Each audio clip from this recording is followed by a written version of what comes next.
It's 6 a.m. here in Sydney, just gone 8 p.m. in London, and the British Prime Minister has hit pause on his Brexit deal after losing another crucial vote on the floor of Parliament. For the first time, lawmakers embraced some part of the deal, voting in favour of Boris Johnson's agreement. This was a vote that was won 329 votes to 299, but a second vote deciding the timeline to pass the deal through Parliament was rejected by a slim majority of just 14. It means Mr Johnson will seek another extension from the European Union. The British PM has told Parliament the only responsible course of action now is to escalate preparations for a no-deal Brexit.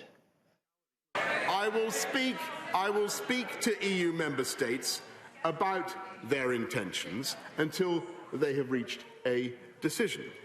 Until they've reached a decision, I must say, we will pause this legislation. And let me be clear. Our policy remains that we should not delay, that we should leave the EU on October the 31st, and that is what I will say to the EU, and I will report back to the House. And one way or another, we will leave the EU with this deal to which this House has just given its assent. Earlier, Mr Johnson threatened to scrap the legislation and call a snap general election if he lost the vote, but he'd require a two-thirds majority to force an early poll. Instead, the British opposition leader has asked for a reasonable timeline to be considered. Tonight, the House has refused to be bounced into debating a hugely significant piece of legislation in just 2 days, with barely any notice and an analysis of the economic impact of this bill. The Prime Minister is the author of his own misfortune. So I make this offer to him tonight. Work with us, all of us, to agree a reasonable timetable, and I suspect this House will vote to debate, scrutinise and, I hope, amend the detail of this bill. That would be the sensible way forward. Let's go live now to News Corp European correspondent Stephen Drilly joins us on the line. Stephen, did you find it significant that Boris Johnson didn't use the opportunity when he stood up in the House of Commons to again threaten a general election, instead just said he'd go back to the EU? Well, I think that's actually a bit of a bluff, Laura, because he can't go and call a general election now on the current numbers that he has. He needs a two-thirds majority to do that, which he just won't get. He needs about 400 votes to get that across the line. What he can do, though, is actually bring in a new one-line bill which would change the way that the British Parliament decides when to call an election. That's something he might get across the line. So he can't just call a general election as we speak. He's got to bring in his extra step before he can do that. But make no mistake, we will be having a general election before Christmas. OK, so what happens? He said he's going to be talking with the EU. I mean, what are they likely to say, first of all?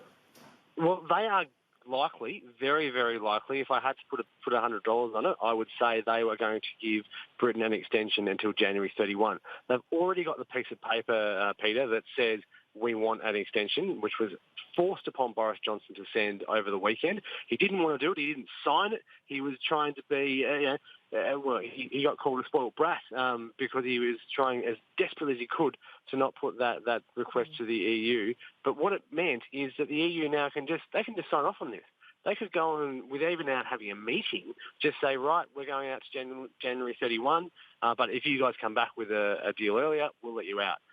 But they are very, very unlikely to push for a no-deal Brexit because that's going to cost jobs in the UK economy, but particularly in the Irish economy, and hurt the trading partners in France and Germany. And Angela Merkel, I'm told, does not want a no-deal Brexit. Yeah, the EU doesn't want to be blamed for a no-deal Brexit, that's for sure. But from where you sit at the moment, Stephen, what are the chances of getting any kind of outcome by the 31st of October now? Is it slim to none? Oh, very, very unlikely now. No, I'd say none, because the EU isn't going to do a no deal. They've already got the piece of paper that allows them to give Britain an extension. So there's no incentive for them to actually just say no. I mean, Mr Johnson will say to them, please say no, I can get this done, but he can't get the legislation that he needs to get through before the end of the week. Now, if John Burko, the Speaker, had have allowed Mr Johnson a vote, just a simple yes or no, or so-called meaningful vote yesterday, there would have been a deal, because what we also saw earlier tonight is that the actual Parliament said yes to the deal. They gave it an endorsement by about 30-odd votes. So the first time that's happened after 3 previous attempts by Theresa May that the British Parliament has accepted in principle a deal. Righto, my head's spinning, Stephen. So what's more likely? Is it going to be an early election or is it going to be an extension? Extension and early election. Why? How does that work? So the extension happens, and then Boris goes and says, right, this is ridiculous. You need to give me the numbers in the House of Commons to actually get my deal through. So currently he's actually about at least 21, but possibly 45 MPs down. Yeah. So remember when Julia Gillard only had 1 vote in the chaos that caused? He's down 45. So he's actually going to have to go to a general election. The polls say, if anyone can believe any polls anymore, that he would win by a mile. Some are saying 33 to 22. So it looks like he could get the numbers. And if that happens, he can then go and push for that new bill, that new one-line bill to change things around and actually get this deal done. So with all these things, though, you wouldn't want to be a bookmaker on Brexit, because it's a pretty hard thing to predict. Just quickly, what would an extension actually achieve here anyway? It would stop a no-deal Brexit, which the Europeans want. But it wouldn't actually come to any kind of resolution in the House, though, would it? No, that's just Europe saying you can have an extension. So it doesn't mean that anything changes. They've still got to get this legislation through. Now, it's currently paused. Mr Johnson might change his mind on that tomorrow. But they've got to go and debate this. And there was one stat that the 3 days that he'd given them was less than a bill that was decided for the protection of about 30 animals. So this is complex legislation they want more time for. There's also a chance that they go and spend the time to do it in a couple of weeks, and he gets the numbers to gets the deal done.